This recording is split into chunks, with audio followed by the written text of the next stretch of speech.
ఈ దినమునేమో పాపులను రక్షించుటకు, వారికి మారు మనస్సు ముటకు దేవాతి దేవుడు భూమి మీదకి వచ్చారని మనము గ్రహిద్దాం.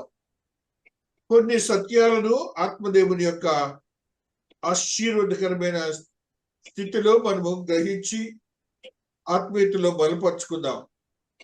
పాపులను రక్షించుటకు దేవాతి దేవుడు భూమి మీదకి వచ్చారు. పాపము భూమి మీద యేసుక్రీస్తు ప్రభులు వారు రాక మునుపు, యేసుక్రీస్తు ప్రభులు వారు రాక మునుపు భూమి మీద పాపము ప్రజ్వలింపబడుతున్నది.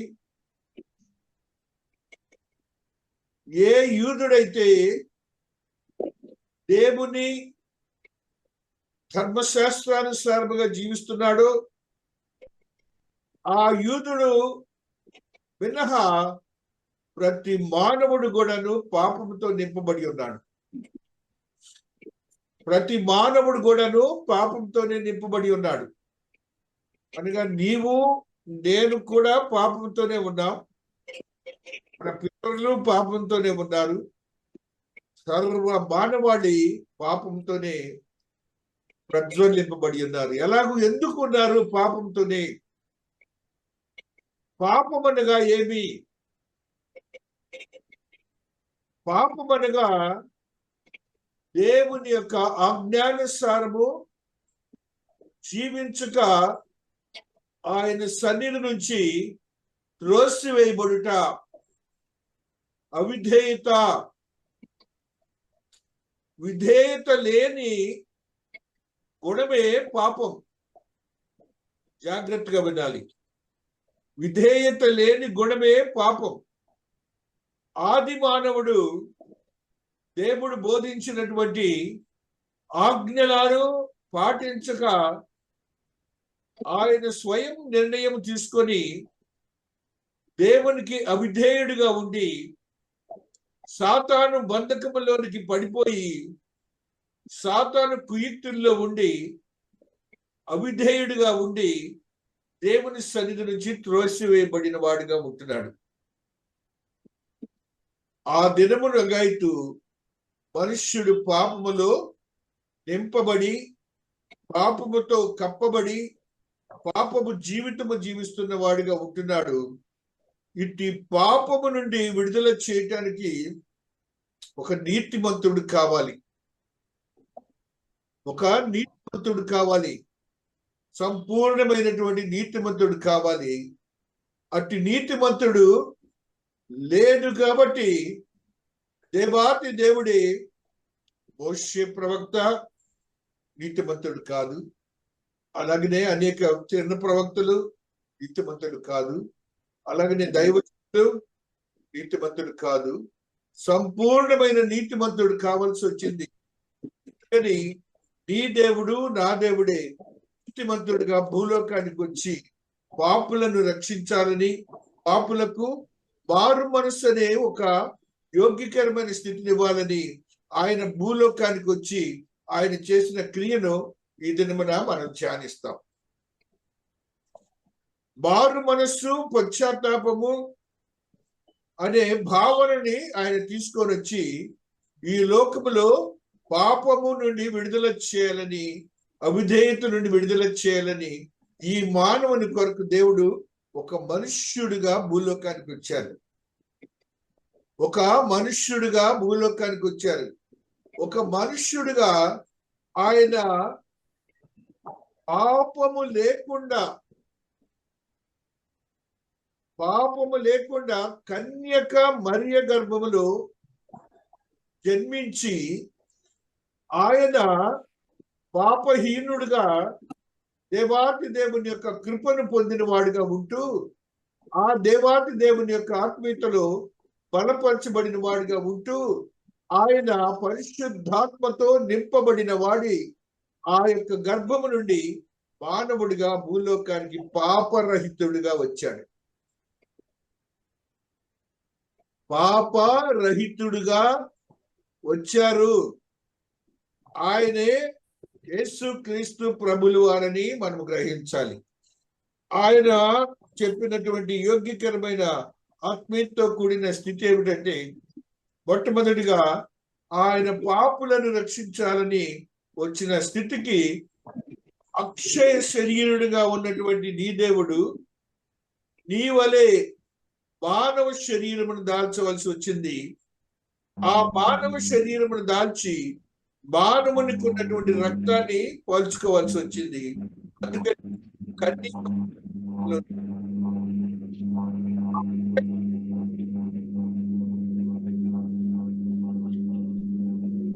మాటలు రావట్లేదయ్యా.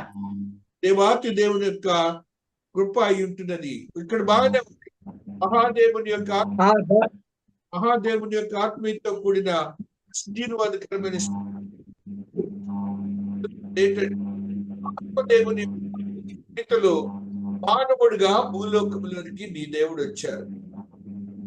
ఆ పాపం అనేది అవిధేయతని మీరు గ్రహించాలి.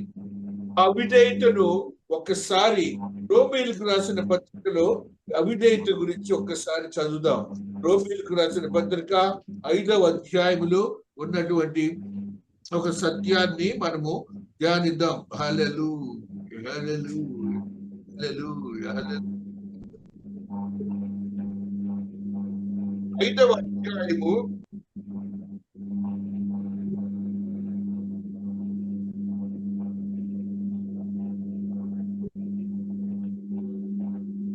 6వ వచనమా నెలయనగా యుక్త కాలం 9వ వచనం. కాబట్టి ఆయన రక్తం వల్ల ఇప్పుడు నీతిమంతులుగా తీర్చబడి మరింత నిశ్చయముగా ఆయన ద్వారా ఉగ్రత నుండి రక్షింపబడదుము. నీతిమంతులుగా తీర్చి 8వ వచనం మీరు చదువుతూ, మనం ఇంకనూ పాపులమై ఉండగానే క్రీస్తు మన కొరకు చనిపోయింది. మహాదేవుడు మనకు అనుగ్రహించినటువంటి యోగ్యకరమైన స్థితిని మనం పొందుకోవాలని, ఆయనే మానవుడిగా వచ్చారని, పాపముల నుండి విడుదల చేయాలని ఈ క్రిస్మస్ దినాల్లో వచ్చినట్టుగా మనం చూస్తూ వస్తున్నాం. తో కూడిన ఆశీర్వాదకరమైన స్థితిని మనం చూసినప్పుడు 1 యోహాను భక్తుడు రాసినటువంటి గ్రంథము 4వ అధ్యాయము 14వ వచనాన్ని ఒకసారి చదువుకుందాం. 1 యోహాను 4:14లో ఒక సత్యం లిఖించబడి ఉన్నది. మరియు తండ్రి తన కుమారుని లోకరక్షకుడుగా ఉండుటకు పంపియుండుట మేము చూచి సాక్ష్యమిచ్చుచున్నాము. యేసు దేవుని తండ్రి తన కుమారుని లోకరక్షకుడుగా ఉండుటకు పంపియుండుట మేము చూచి సాక్ష్యమిచ్చుచున్నాము.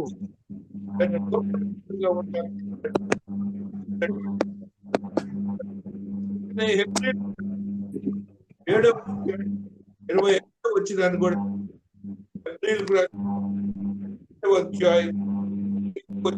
ధర్మశాస్త్రము బలహీనత గల మనుషులను యాజకులుగా నియమించును గాని ధర్మశాస్త్రమునకు తరువాత వచ్చిన ప్రమాణపూర్వకమైన వాక్యము నిరంతరమును సంపూర్ణ స్థితి పొందిన కుమారుని నియమించును గనుక ఈయన ప్రధాన యాజకుల వలె మొదట తన సొంత పాపముల కొరకు తర్వాత ప్రజల పాపముల కొరకును దినదినము బలులను అర్పింపవలసిన అవసరము గలవాడు కాడు. తన్ను తాను అర్పించుకున్నప్పుడు ఒక్కసారే ఈ పని చేసి ముగించెను.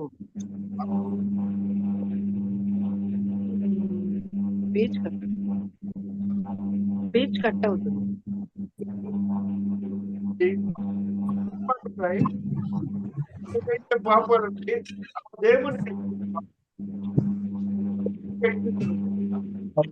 మా కట్ అవుతుందయ్యా, మాటలు కట్ అవుతున్నాయండి, కట్ అవుతుంది, వినపట్లేదు. హల్లెలూయా, స్తోత్రం స్తోత్రం స్తోత్రం. ఆత్మదేవుని శక్తిని బట్టి, ఆత్మదేవుని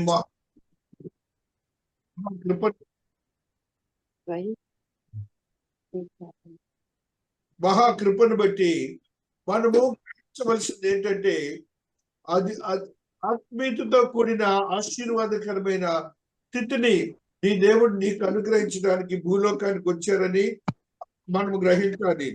ఆ యొక్క ఆత్మీయతతో కూడిన ఆశ్చర్యకరమైన స్థితి ఏమిటంటే 2 తిమోతి 1:10 మహాదేవుడు అనుగ్రహించిన ఈ మాటను కూడా చదువుకుంటూ వస్తున్నాం. 2 తిమోతి 1 క్రియలను బట్టి కాక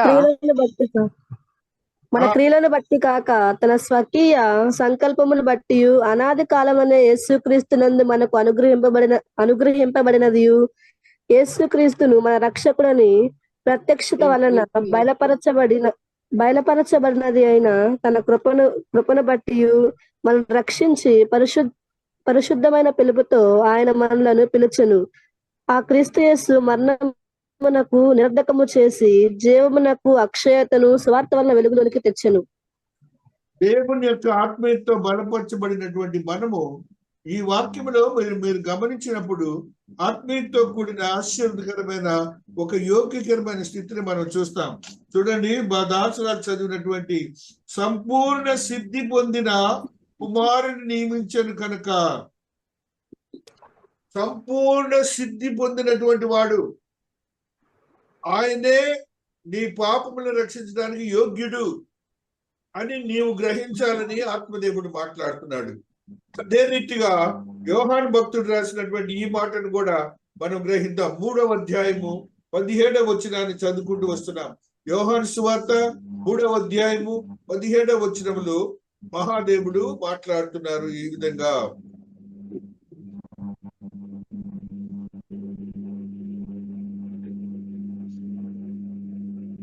హల్లెలూయా, స్తోత్రం. యోహాను 3:17 అధ్యాయము 17వ వచనము. లోకము తన కుమారుని ద్వారా రక్షణ పొందుటకే గాని లోకమునకు తీర్పు తీర్చుటకు దేవుడు ఆయనను లోకంలోనికి పంపలేదు. గమనించండి, లోకము తన కుమారుని ద్వారా రక్షణ పొందుటకే గాని లోకమునకు తీర్పు తీర్చుటకు దేవుడు ఆయనను లోకములోనికి పంపలేదు. రక్షణ పొందుటకే కానీ మహాదేవుడు మాట్లాడుతున్నటువంటి మరి యొక్క సత్యాన్ని కూడా చదువుతున్నాం. మహాదేవుని యొక్క ఆత్మీయతతో కూడినటువంటి 16వ వచనం కూడా చదువుకుంటూ వస్తున్నాం. దేవుడు లోకమును ఎంతో ప్రేమించెను కాగా తన అద్వితీయ కుమారునిగా పుట్టిన వాని యందు విశ్వాసముంచు ప్రతివాడును నశింపక నిత్య జీవం పొందినట్లును ఆయనను అనుగ్రహించెను. దేవుని యొక్క నిత్య జీవం కొరకని ఈ దేవుడు వచ్చి ఆయన తండ్రి దేవుడు పంపారని మనం గ్రహించాలి. అందుకని ఏది అడ్డం ఉంది నిత్య జీవానికి వెళ్ళటానికి? పాపము అడ్డముగా ఉంది. పాపము నుంచి నిన్ను నన్ను విముక్తం చేయడానికి క్షమించేవాడు కావాలి. పాపమును క్షమించేవారు కావాలి. ఈ తండ్రి అయిన దేవుడైతే పాపమును క్షమించక తరిమి వేశాడు మొదటి ఆదాముని. అయితే ఇప్పుడు దేవాతి దేవుడు తన ప్రియ కుమారుని పంపి నిన్ను నన్ను రక్షించడానికి యోగ్యకరమైన ఆసక్తికరమైన స్థితిని అనుగ్రహించారని మనం గ్రహించాలి. చూడండి, అపోస్తలుల కార్యములు 7వ అధ్యాయము 31వ వచనములో ఒక సత్యాన్ని చదువుకుంటూ వస్తున్నాం. అపోస్తలుల కార్యములు 7వ అధ్యాయము 31వ వచనములో ఆత్మదేవుడు ఈ మాటని మాట్లాడుతూ వస్తున్నారు. మోషే చూచి ఆ దర్శనమునకు ఆశ్చర్యపడి 7:31 గారు తల్లి 7:31. మోషే చూచి ఆ దర్శనమునకు ఆశ్చర్యపడి దాన్ని నిదానించి చూచుటకును దగ్గరకు రాగా, నేను మీ పితరుల దేవుడను, అబ్రహాము, ఇస్సాకు, యాకోబుల దేవుడను అని ప్రభువు వాక్కు వినపడెను కనుక మోషే వనికి నిదానించి చూచుటకును తెగింపలేదు. మహాదేవుడు ఏం మాట్లాడుతున్నాడు? మోషే భక్తుడు దేవుని చూడాలంటే వణికాడు. కారణం, పాపము అడ్డమున్నది, మనుష్యుల్లో పాపం ఉన్నది. ఆ పాపము నుంచి విడుదల చేయటానికి మహాదేవుడు ఈ యొక్క ఆశీర్వాదకరమైన స్థితిని మనకు అనుగ్రహిస్తున్నాడని మనం గ్రహించాలి. అట్టి పాపం నుంచి నిన్ను నన్ను విడుదల చేయటానికి, పాపులను రక్షించడానికి నీ దేవుడు భూలోకానికి వచ్చాడని, క్షమించడానికి వచ్చాడని మనం గ్రహించాలి. చూడండి, కీర్తనకారుడు ఒక సత్యాన్ని తెలియజేస్తున్నాడు. 78వ కీర్తన 38వ వచనాన్ని చదువుకుందాం. 78వ కీర్తన 38వ వచనాన్ని మనం చదువుకుంటూ వస్తున్నాం. కీర్తనకారుడు 78:38లో ఉన్న ఈ సత్యాన్ని మనకు తెలియజేస్తున్నారు. 78:38. అయితే ఆయన వాత్సల్యత సంపూర్ణుడై వారిని నశింపజేయక వారి దోషమును పరిహరించువాడు, తన ఉగ్రతను ఏమాత్రము రేపుకొనక పలుమార్లు కోపము అణుచుకొనివాడు. అది ఇప్పుడు దేవుడు తన కోపాన్ని అణుచుకొని అక్కడ ఏం రాస్తున్నారు? తన ఉగ్రతను ఏమాత్రము రేపుకొనక పలుమార్లు కోపం అణుచుకొని వాడు. మన అవిధేయత మీద ఆయనకున్నటువంటి ఆ పరిస్థితి నుండి విడుదల చేయటానికి మహాదేవుడు మాట్లాడుతున్నాడు. చూడండి, అయితే ఆయన వాత్సల్య సంపూర్ణుడై వారిని నశింపు చేయక వారి దోషమును పరిహరించిన వాడు.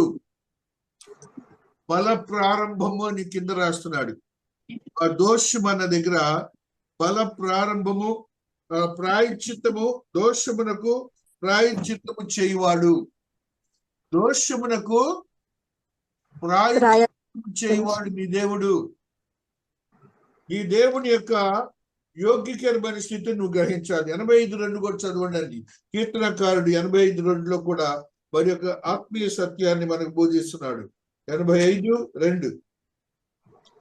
నీ ప్రజల దోషమును పరిహరించి ఉన్నావు, వారి పాపమును కప్పివేసి ఉన్నావు. నీ ఉగ్రత చాలు. వారి పాపమును కప్పివేసి ఉన్నావు. దేవాతి దేవుడు మాట్లాడుతున్న మాటలు మీరు గ్రహించాలి. కొలస్సీలకు రాసిన పత్రిక 2వ అధ్యాయము 13వ వచనంలో దేవుడు పాపాలను క్షమిస్తాడు. మనం అక్కడ కూడా చదువుకుందాం. కొలస్సీ మరియు చదువు. అపరాధముల వలనను శరీరమందు సున్నతి పొందక ఇండుట వలనను మీరు మృతులై ఉండగా దేవుడు వ్రాతరూపకమైన ఆజ్ఞల వలన మన మీద రుణముగాను మనకు విరోధముగాను నుండిన పత్రమును మేకులతో సిలువకు కొట్టి దాని మీద చేవ్రాతను తుడిచివేసి మనకు అడ్డము లేకుండా దానిని ఎత్తివేసి మన అపరాధములన్నిటినీ క్షమించి ఆయనతో కూడా మిమ్మును జీవింపచేసెను. ఆయన ప్రధానులను అధికారులను నిరాయుధులనుగా చేసి సిలువ చేత జయోత్సవముతో వారిని పట్టి తెచ్చి బాహాటముగా వేడుకకు అనుపరిచెను. మీరు చదివినప్పుడు మరియు అపరాధముల వలనను శరీరమందు సున్నతి పొందక ఉండటం వలనను మీరు మృతులై ఉండగా, మనం అంతా చనిపోయిన అనమాట. మనము చనిపోయిన వారమాట. అందుకని మహాదేవుడు మాట్లాడుతున్న మాట ఏంటంటే, ఆశీర్వాదకరమైన స్థితి ఇవ్వటానికి ఆయన భూలోకానికి మారు మనసు పశ్చాత్తాపంతో ఆయన వచ్చి లోకంలో ఆయన చేసిన క్రియను మనం చూసుకుంటూ వస్తున్నాం. అన్నిటిగా ఆత్మదేవుడు మాట్లాడుతున్నటువంటి ఈ మాటలో మనం గ్రహించినప్పుడు ఆత్మీయతో కూడినటువంటి క్రీస్తు మీద విశ్వాసం ఉంచాలి. పాపులందరూ విశ్వాసం ఉంచితే పాప క్షమాపణ జరుగుతుంది. చూడండి, 5వ అధ్యాయము యోహాను సువార్త 24వ వచనాన్ని ఒకసారి చదువుకుందాం. 5వ అధ్యాయము యోహాను సువార్త 4వ వచనం చదువుకుంటూ వస్తుంది.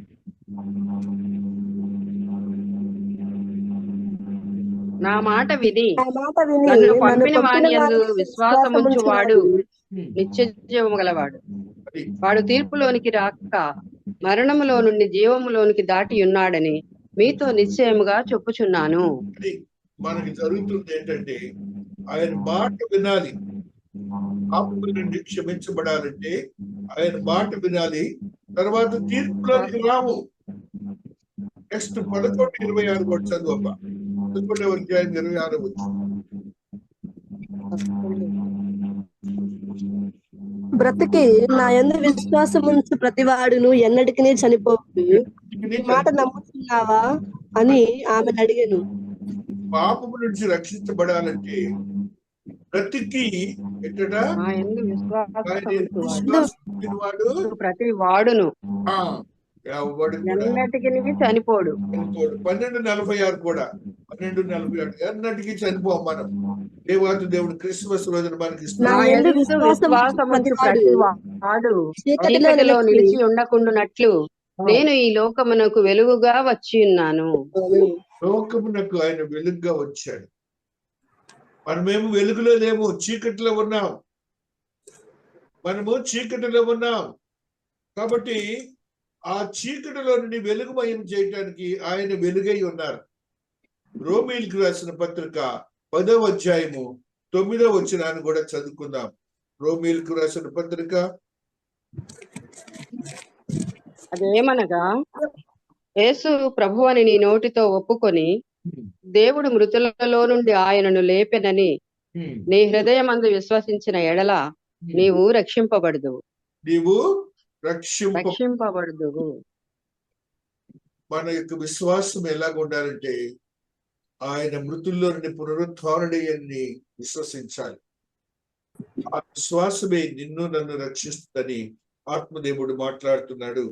అదే రీతిగా మహాదేవుని యొక్క ఆత్మీయతతో కూడినటువంటి ఆశ్చర్యకరమైన స్థితిని మనం చూసినప్పుడు పాపముల నుండి క్షమించబడ్డాము.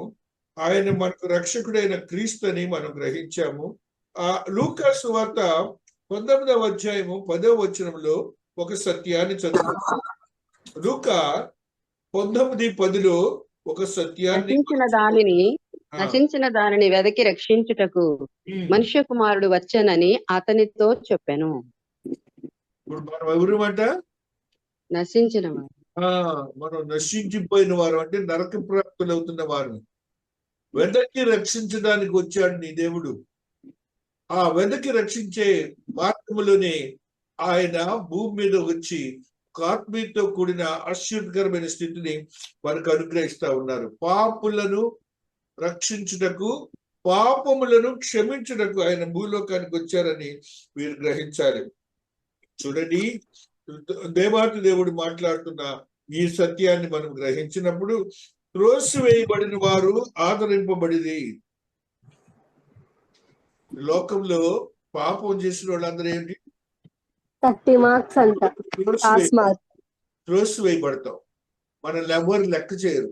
అయితే నీ దేవుడు ఏం చేశారంటే వాళ్ళందరినీ ఆదరించడానికి భూలోకానికి వచ్చారని గ్రహించాలి. మత్తయి సువార్త 8వ అధ్యాయము 3వ వచనాన్ని మనం చూసినప్పుడు మత్తయి 8:3లో ఒక సత్యాన్ని ఆత్మదేవుడు మనకు తెలియజేస్తాడు.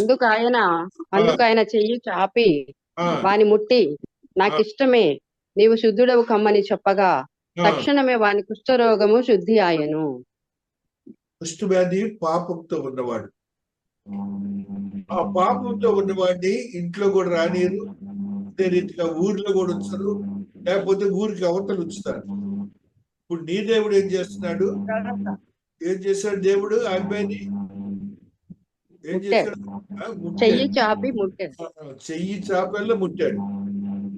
అనగా క్షమించాడు. పాపములను క్షమించి ఆయనను రక్షించాడని మనం గ్రహించాలి. అదే రీతిగా లూకా సువార్త 1వ అధ్యాయము 28వ వచనంలో ఒక సత్యాన్ని చదువుదాం.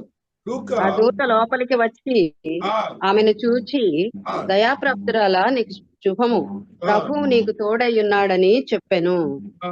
ప్రభువు నీకు తోడై ఉన్నాడని చెప్పాను. ఇప్పుడు ఆ స్త్రీ ఎవరు?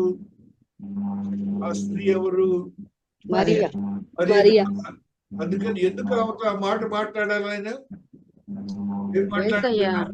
ఏం మాట్లాడాడు? అవుతో దయాప్రాప్తురాలా నీకు శుభము, మీద దయను చూపిస్తున్నాను, ప్రభువు నీకు తోడై ఉన్నాడని చెప్పు. దేవుడు తోడై ఉన్నాడు ఇమ్మానుయేల్ గా. నీ పాపములను నేను క్షమించాను. ఆయన అంటున్న మాట అన్నమాట. ఈ పాపములను నేను క్షమించాను అనే మాటని ఆయన తెలియజేస్తానన్నాడు. మత్తయి సువార్త 21వ అధ్యాయము 31వ వచనంలో ఒక సత్యాన్ని చదువుదాం. మత్తయి 21:31లో దేవుడు మాట్లాడుతున్న ఈ సత్యాన్ని గ్రహిస్తున్నాం. 21:31. అందుకు వారు మొదటివాడే అనేది, యేసు సుంకరులను వేశ్యలను మీకంటే ముందుగా దేవుని రాజ్యములో ప్రవేశించుదురని మీతో నిశ్చయంగా చెప్పుచున్నాను. ఎవరైతే లోకములో త్రోసివేయబడ్డారో, లోకములో త్రోసివేయబడినటువంటి సుంకరులు, వేశ్యలు, వారందరినీ ఏమంటున్నాడు? నిత్య జీవములోనికి, నిత్య రాజ్యంలోనికి ప్రవేశిస్తారని. క్షమించే గుణము, ఆయన పాపులను క్షమించే గుణము నీ దేవుడు ఇచ్చాడని మీరు గ్రహించాలి. లూకా సువార్త 7వ అధ్యాయము 47-48 వచనాలు చదువుకుందాం. లూకా 7:47-48. ఆమె విస్తారముగా ప్రేమించను కనుక ఆమె యొక్క విస్తార పాపములు క్షమింపబడినని నీతో చెప్పుచున్నాను. ఎవరికి కొంచెముగా క్షమింపబడును వాడు కొంచెముగా ప్రేమించునని చెప్పి నీ పాపములు క్షమింపబడి ఉన్నవని ఆమెతో అనెను. విస్తారమైన పాపములు క్షమించబడినవి, నీ పాపములు క్షమించబడినని ఆ స్త్రీతో చెప్తున్నాడు. దేవుని ప్రేమించిందిట, దేవుని ఆస్వాదించింది. ఆ రీతిగా మహాదేవుడు మనతో మాట్లాడుతూ వస్తున్నారు. మరి ఒక మాటని చదువుకుందాం. 8వ అధ్యాయము యోహాను సువార్త 11వ వచనాన్ని కూడా చదువుకుంటూ వస్తున్నాం. 8-11 యోహాను. ఆమె లేదు ప్రభువా అనెను. అందుకు యేసు, నేనును నీకు శిక్ష విధింపను, నీవు వెళ్ళి ఇక పాపము చేయకుమని ఆమెతో చెప్పెను.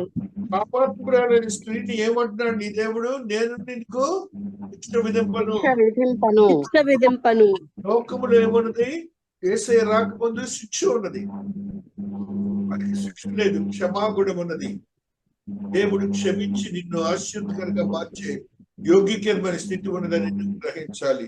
ఆ రీతిగా మహాదేవుని యొక్క ఆశీర్వదకరమైన స్థితిని బట్టి లూకా సువార్త 15వ అధ్యాయము 2వ వచనాన్ని చదువుకుంటూ వస్తున్నాం. లూకా 15:2 మరి యొక్క సత్యాన్ని చదువుకుందాం. అది చూచి ఇతడు పాపులను చేర్చుకొని వారితో కూడా భోజనము చేయుచున్నాడని చాలా సనుగుకొనిరి. పాపుల్ని ఎవరు చూడను, దగ్గర తీర్చుకోరు. దేవుడు ఏం చేస్తున్నాడంటే వారితో కూడా భోజనం చేస్తున్నాడు. యేసుక్రీస్తు ప్రభులు వారు భూలోకానికి వచ్చి పాపులను క్షమించటానికి, పాపులను చేర్చుకునటానికి నీ దేవుడు చేసినటువంటి క్రియను నువ్వు గ్రహించాలి. మారు మనసు పొందిన దొంగ. లూకా సువార్త 23:43లో ఈ సత్యాన్ని గ్రహించాలి. లూకా 23:43లో ఈ సత్యము లిఖించబడినది. అప్పుడు పరలోకము నుండి ఒక దూత అందుకు ఆయన వారితో, నేడు నీవు నాతో కూడా పరదైసులో ఉందువని నిశ్చయముగా నీతో చెప్పుచున్నాను. నేను ఇక్కడేమో ఆ దొంగకేమో సిలువేస్తాడు దొంగని. ఇప్పుడు నీ దేవుడు ఏమంటాడు? ఆ దొంగని మారు మనసు పొంది దేవాతి దేవుని యొక్క చెంతకు వచ్చినప్పుడు పాపములను క్షమించి నీవు కూడా నాతో పాటు పరదైసులో ఉండువని నిశ్చయముగా నీతో చెప్పుచున్నాను. నేను నిశ్చయముగా నీతో చెప్తున్నాను అంటున్నాడు. కాబట్టి దేవాలయంలో వచ్చినటువంటి ఆశీర్వదకరమైన స్థితిని మనం గ్రహించాలి. యోహాను సువార్త 9వ అధ్యాయం 35లో వారి యొక్క సత్యాన్ని గ్రహిద్దాం. వీళ్ళందరూ త్రోసివేయబడిన వారు, అరిపివేయబడిన వారు. యోహాను 9:35. పరిసయ్యులు వారిని వెలివేసిరని యేసు విని వారిని కనుగొని, నీవు దేవుని కుమారుని యందు విశ్వాసం ఉంచుచున్నావా అని అడిగాను. అందుకు వాడు, ప్రభువా, నేను ఆయన యందు విశ్వాసం ఉంచుటకు ఆయన ఎవడని అడుగుగా, యేసు, నీవు ఆయనను చూచుచున్నావు, నీతో మాట్లాడుచున్నవాడు ఆయనే అనెను. అంతటా వాడు, ప్రభువా, నేను విశ్వసించుచున్నానని చెప్పి ఆయనకు మ్రొక్కెను. అది త్రోసివేయబడినటువంటి వ్యక్తిని దేవాతి దేవుని యొక్క కృపను బట్టి క్షమించి, పాపములను క్షమించి ఆ వ్యక్తిని తన సొంతం చేసుకున్నాడు దేవుడు. అటువంటి వారమే మనందరం కూడా గ్రహించాలి ఇవన్నీ కూడా. ఆ రీతిగా వీటితో కూడిన ఆశ్చర్యకరమైన స్థితిని మనం చూసినప్పుడు లూకా సువార్త 7వ అధ్యాయము 48వ వచనంలో పాపాత్మురాలైన స్త్రీ గురించి ఒకసారి చూద్దాం. లూకా 7:48. నీ పాపము క్షమింపబడి ఉన్నదని అని నీతో అని ఆమెతో అనెను. అప్పుడు నీ పాపములు క్షమింపబడి ఉన్నవని ఆమెతో అనెను. చాలా తల్లి, పాపములను క్షమించడానికి నీ దేవుడు భూలోకానికి వచ్చాడు. పాపములను క్షమించడానికి దేవుడు ఆమె ఏం చేసిందంటే పాపాత్మురాలైన స్త్రీ. పాపాత్మురాలైన స్త్రీ అంటే మీ అందరికీ తెలుసు, పాపం. ఆ పాపాత్మురాలైన స్త్రీని దేవుడు ఏం చేస్తున్నాడు? ఇక్కడ ఏం చేశారు? పాపములు క్షమించాడు. అందుకు మనం క్రిస్మస్ సంతోషంగా చేసుకునే కారణం ఏంటంటే ఆయన పాపములను క్షమించాడు. ఈ గవర్నమెంట్ కూడా చేయదు. ఈ గవర్నమెంట్ శిక్ష చేస్తుంది దోషం చేస్తే. పుష్ప పెట్టింది చూడు. అదే రీతిగా మరి ఒక మాట చదువుకుంటూ వస్తున్నాం. లూకా సువార్త 7వ అధ్యాయము 48వ వచనంలో కూడా మరి ఒక స్థితిని మనం చూస్తున్నాం. 7 చదువుకున్నదే పాపములు క్షమింపబడి ఉన్నవని ఆమెతో అనెను. క్షమింపబడి ఉన్నవి అంటే అయిపోయింది. లూకా 5:31 కూడా చదువుకుంటాం. లూకా 5:31 మహాదేవుడు మాట్లాడుతున్న ఈ సత్యాన్ని చదువుకుంటాం. అందుకు యేసు రోగులకే గాని ఆరోగ్యం గలవారికి వైద్యుడు అక్కరలేదు. మారు మనసు పొందుటకై నేను పాపులను పిలువవచ్చి తిని గాని నీతిమంతులను పిలువ రాలేదని వారితో చెప్పాను.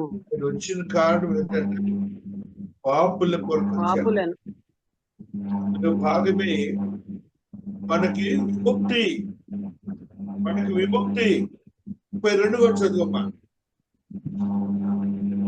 మారు మనసు పొందుటకై నేను పాపులను పిలువవచ్చి తిని గాని నీతిమంతులను పిలువ రాలేదని వానితో చెప్పాను. మంతులను పిలువ రాలేదని ఆయనతో చెప్పాను. కాబట్టి మహాదేవుడు మాట్లాడినటువంటి ఈ సత్యాన్ని మనం గ్రహించాలని దేవుడు వస్తున్నారు. రీతిగా పేతులో బలపరచబడినటువంటి మనము విశ్వాసంతో దేవుని ప్రార్థించే వారిగా ఉండాలని, ఆయన మన పాపములను క్షమించే దేవుడని, మన రక్షకుడైన క్రీస్తుని, ఇలాగ త్రోసివేయబడిన వారిని ఆయన దగ్గరకు తీసుకునే దేవుడిని మనం గ్రహించాలని ఆత్మదేవుడు మాట్లాడుతూ వస్తున్నారు. కూడినటువంటి ఆశీర్వాదకరమైన స్థితిని మనం పొందుకున్న మరి ఒక సత్యాన్ని మనం తెలుసు. 2 తిమోతి 3:14-15 చదువుకొని ముగించుకుంటాం. 2 తిమోతి 3:14-15.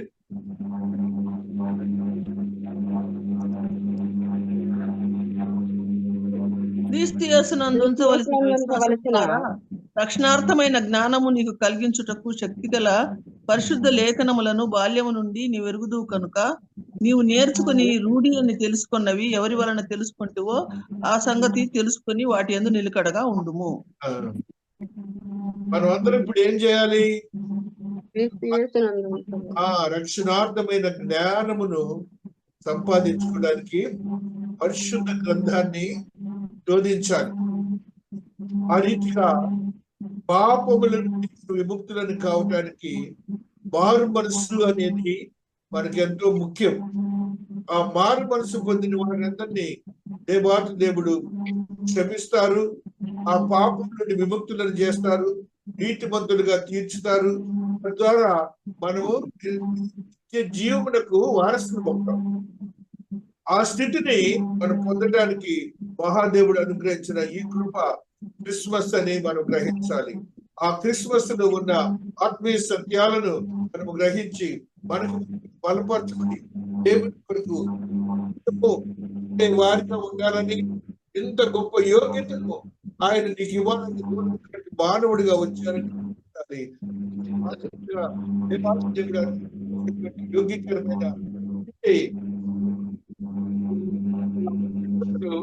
ఆయన పరిశుద్ధాత్మతో నింపబడిన వాడు. ఈ భూమిపై